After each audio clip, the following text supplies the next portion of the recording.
¿Vale?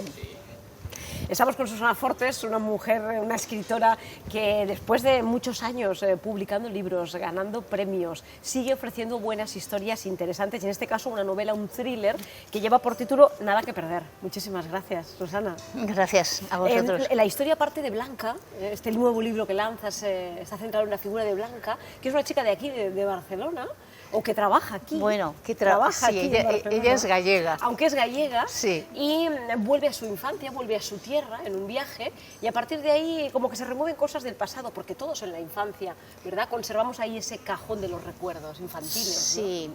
Hay mucha infancia en la novela, porque la novela transcurre en dos momentos temporales. Uno es el verano del 79, que pues en ese verano, día de fiesta, desaparecen 3 niños, 2 hermanos y una niña.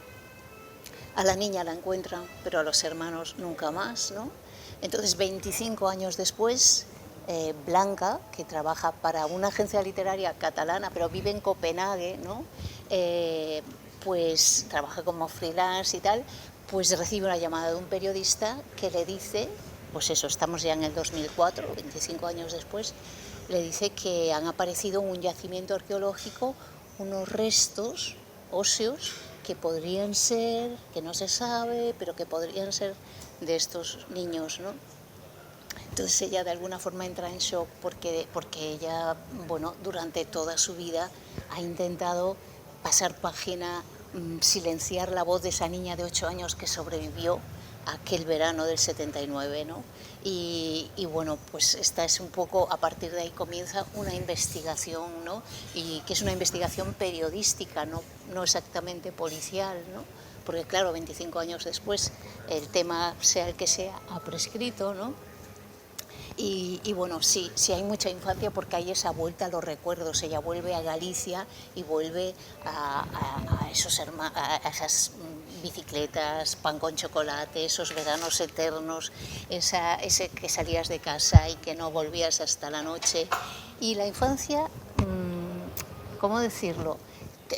Tenemos todos una foto fija, idealizada de la infancia, que es real, pero también hay otra foto que no recordamos tanto, pero es que en la infancia también hay miedo, también hay terrores, también hay soledad, también hay riesgos, ¿no? Y esa otra cara de la infancia, que sale menos en la foto fija, también está presente en Nada que perder. Lo cierto es que cuando nosotros pensamos en nuestra propia infancia, en aquellos recuerdos, sobre todo los que hemos tenido la suerte, yo creo que es una suerte de poder veranear en un pueblo pequeñito, ¿no? Sí. Quedan muchas cosas idealizadas. ¿Tú has buscado ese ambiente de la aldea, de Galicia, verdad? Muchos años 80 también, 80, ¿no? Hay una iconografía muy ochentera en toda la novela, casi si me apuras así de esos veranos de bicicletas de película de Steven Spielberg, sí. Un poco, pero ya te digo, con la otra cara, con la cara oscura, ¿no? Y también el escenario, que es esa Galicia. El escenario es imponente porque es la desembocadura del Miño, es el Baixo Miño, ¿no? Entonces es una geografía muy recortada, con mucho entrante y saliente, mucho zigzag, muchos escondrijos, muchas curvas. Y esto es una propia metáfora de la novela, que también está llena de sinuosidades y que también, si me apuras, tiene que ver con el carácter, con esa manera de responder con una pregunta a otra pregunta, con esa manera de tantear el terreno, de no decirlo todo, ¿no? O sea, Galicia es un poco el territorio de la niebla y de donde nada es obvio, ¿no? Y donde las cosas has de perseguirlas y has de buscarlas haciendo mucho zigzag. Es decir, hay sitios a los que no puedes llegar recto, ¿no? Este es un thriller, es una historia de intriga, de misterio con ritmo, me imagino, ¿no? En aquellas novelas que acabas un capítulo y dices, bueno, lo dejo aquí, sigo mañana. No. No, a mí me gustaría conseguir eso. A mí la intriga me encanta como lectora, me encanta el suspense, o sea, es que además creo que es esencial en una novela, que no es único de los thrillers ni de la novela policíaca, sino que en toda novela, sea el tema que sea, tiene que haber intriga porque tiene que haber eso exactamente que acabas de mencionar, esas ganas de llegar a tu casa y de seguir leyendo como sea y de seguir en ese mundo. Ahora también te digo que esa intriga exclusivamente, si se basa todo únicamente en un acertijo, a mí como lectora no me acaba de llenar por completo, ¿no? Yo busco algo más, y ese algo más creo que es el apego a los personajes, es decir, que tú tengas ese vínculo afectivo, tanto el escritor como el lector, que te haga estar en vilo, ¿no? Que te haga estar pendiente, que te haga importarte qué les pasa o qué les ha pasado o qué les puede suceder todavía a esos personajes. Entonces, cuando consigues eso, es la emoción que es lo maravilloso de los libros. Claro, porque además, Susana, este libro no solo une ese género del thriller, del misterio, no solo, como tú dices, tenemos que intentar quién es el asesino, ¿no? Como estas grandes novelas de misterio, sino que aquí también juega un papel importante la emoción, los sentimientos, ¿no? Sí, la psicología. Y Blanca, ¿no? Esos recuerdos infantiles, qué era verdad, qué idealizado. Claro, la nostalgia, ¿no? Sí, el la pasado, memoria, los padres. cómo ¿no? funciona también los mecanismos de la memoria. Me interesaba muchísimo. Mira, cuando estaba escribiendo la novela, casualmente, pues eso, de esto que estás desayunando, leyendo el periódico, y leí una entrevista al neurólogo neoyorquino Oliver Sacks, y hablaba de esto, hablaba de la memoria. Entonces, yo me quedé fascinada y recorté, soy muy de recortar la prensa cuando me gusta algo, y había algo en esa entrevista que no sabía qué era exactamente, pero dije, esto es oro, lo voy a guardar. Y efectivamente no lo supe hasta que acabé la novela. Quiero decir que hay muchos elementos psicológicos de cómo funciona la mente humana, no solo ante la memoria, sino ante la pérdida, ante los batacazos, ante los... Cómo salimos de los atolladeros en los que a veces nos vemos metidos, ¿no? Entonces, preguntarte cuál es la fórmula magistral para hacer un buen libro, tú que has ganado tantos premios, has escrito novelas, has enseñado a otros o has orientado a otros a escribir. Si hubiera esa fórmula seríamos todos banqueros o nos dedicamos. Si hubiera una fórmula segura, yo no creo que existan fórmulas, no creo que es una cosa mucho más... existe la profesionalidad, existen recursos, hay estrategias narrativas, se puede aprender, y se puede practicar, ¿no? Eso es así, pero luego cada libro tiene un azar propio, ¿no? Y hay libros que están tocados por la gracia y otros que no, y hay libros que nacen en un momento en el momento justo y en definitiva, o sea, yo no soy nada metódica en eso, quiero decir, soy un mal ejemplo, seguramente hay formas mucho más sensatas de escribir y de hacer las cosas, por lo tanto la mía no es recomendable, pero es la mía, ¿no? A ti te funciona, a mí ¿no? me funciona, y yo trabajo sin plantilla, ¿no? Hay escritores que trabajan con plantilla y, bueno, pues tienen unos resultados magníficos y pueden, afrontan todos los capítulos, saben lo que va a pasar en cada momento, pero yo necesito no saberlo, es decir, necesito participar de la intriga que quiero transmitirle al lector.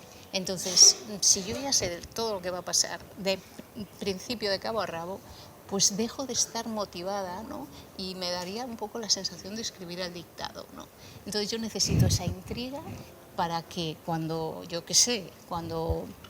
todos los recados que tenemos en el día, ir al lavado, poner una lavadora, llevar a los niños al cole o mil cosas que hacemos, pues yo durante todo ese tiempo tengo los personajes en la cabeza y me pregunto, bueno, pues ahora cómo lo sacaré de esta, cómo tal, voy siempre con un cuadernito por si se me ocurren cosas, estoy metida de lleno en la historia. Con lo cual vives la historia igual que nosotros la viviremos cuando leamos el libro. Es mi manera de escribir, yo creo que es porque soy lectora antes que escritora y necesito eso. No, bueno, es casi como esos niños que juegan con las muñecas, ¿no? Con 2 muñequitos o 3, ¿verdad? Como cuando somos niños, volvemos otra vez a hablar de esos niños. Hay una parte de juego y hay una parte de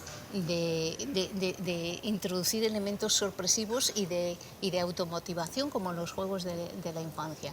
También hay una parte absolutamente rigurosa y tiene que ser porque las leyes narrativas son tan estrictas como las del Código Penal, ¿sabes? Entonces, llegado un momento, no tienes esa supuesta libertad creativa que se cree que tiene el escritor, que puede hacer lo que quiere. Evidentemente no puedes hacer lo que quieres, tienes que ser fiel al mundo que has empezado empezado a crear en los primeros trazos, ¿no? Y no te puedes apartar de ahí porque si no, no va a funcionar, ¿no? Pero sí que hay una parte de juego que a mí me gusta. Te gusta, ¿no? Te gusta explotar y disfrutarla también mientras escribes, ¿no? Bueno, hay una Galicia ahí a principios de los 80 que empieza a despegar como el resto de España, dejando atrás la transición, entrando a la modernidad y entrando también a un tema, yo no quiero hacer spoiler, pero entrando también a esa Galicia que empieza a entrar en contacto con el tráfico de la droga, ¿no? Sí, bueno, los años 80 hay mucha iconografía ochentera en toda la novela. Los años 80 en Galicia sí que fueron duros, fue el comienzo del narcotráfico, pero hay mucho pasado, pero no solo del narcotráfico, sino también el pasado de la guerra civil, muchos fantasmas del pasado en ese momento, ¿no? Que coge a los protagonistas siendo niños, pues eso, en ese verano del 79 donde empieza todo. Y además ese tema dramático tantas veces visto en películas, en novelas, en libros, en documentales, ¿no? Como es la desaparición de niños, ¿no? El trauma que supone la desaparición de menores, ¿no? Sí, bueno, pues el caso de Madeleine McCann, que nos impresionó tanto a todos y todos los temas. Mira, es que un poco parte de eso, esta zona del Miño es una zona donde hay muchos casos, como, bueno, supongo que en todas las zonas de costa, de mar, niños ahogados, niños perdidos. Y yo recuerdo que mi abuela, cuando éramos pequeños, que somos un montón de hermanos, pues nos contaba historias también un poco, ¿sabes?, para prevenir, para que fuéramos precavidos, cuidadosos, cuidado con el mar, cuidado con los desconocidos, esos peligros que acechan siempre. Y entonces esas historias nos impresionaban muchísimo, ¿no? Entonces a mí un momento dado de este verano, pues siempre digo que mis novelas no nacen de ninguna idea previa, ¿no? Sino de imágenes. Me empezaron a surgir una serie de imágenes relacionadas con eso, o sea, de niños en bicicleta, el mar, al mismo tiempo estas historias de niños desaparecidos, los nombres que recordaba, boscosas, ¿no? las zonas boscosas, las cuevas, las costas, los recortes de la geografía accidentada, ¿no? Todo eso me asaltó, esos elementos me asaltaron y bueno... Viste que era un escenario fantástico para poder, sí, ¿no? casi es una metáfora de la propia historia, ¿no? Bueno, nada que perder, no lo sabemos hasta el final o hasta casi en las últimas hojas qué pasa con Blanca, si tuvo que perder o no. El caso es que nos traslada a unos ambientes, además esas aldeas, ¿verdad?, de Galicia, donde la gente calla, ¿verdad?, donde hay miradas, silencios, ¿no? Silencios en ciertos temas, ¿no?, que son tabú todavía. Estos universos así un poco herméticos, como la familia, el sitio donde todo el mundo se conoce, donde en un momento dado dices, pues no hay ningún culpable, pero aquí todos parecen sospechosos, ¿no? Es un poco ese ambiente, ese ahora, ¿no? Bueno, ese escenario en el que se sitúa Nada que perder de Susana Fortes. Muchísimas gracias. Gracias a ti, un placer.